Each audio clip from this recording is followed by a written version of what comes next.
To begin, the $14.5 million budget film, which has already made almost $14 million in the past few days, is based upon the true story of former government agent Tim Ballard, who quit his job to rescue a little girl from sex traffickers in the Colombian jungle.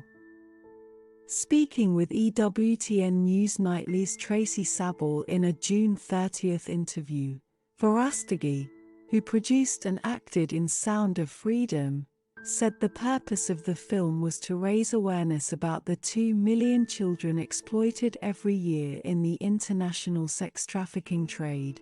Verostegui had met with Ballard and his team, consisting of former Navy SEALs and FBI agents in Los Angeles 8 years ago.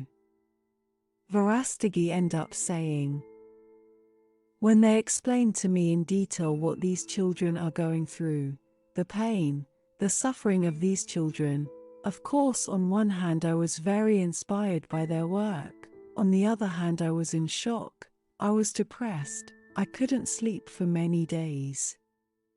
Ballard told him of how many of the kidnapped children are being raped 10 to 15 times a day and that after many years they open them and sell their organs.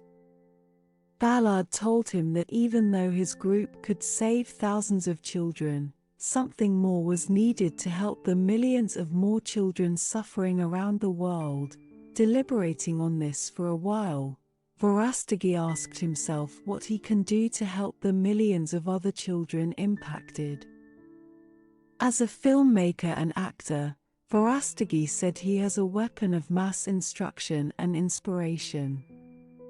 This is when he came to the realization that he was called to make a movie in order to create a movement which will then put pressure on the government, so this issue becomes a top priority. During a promotion of his movie, Verostegui further emphasized his passion, saying to the host, "Life is too short, and I am going to answer to God one day. My hope as a filmmaker is that when people see this movie, they will leave the theaters wanting to do something.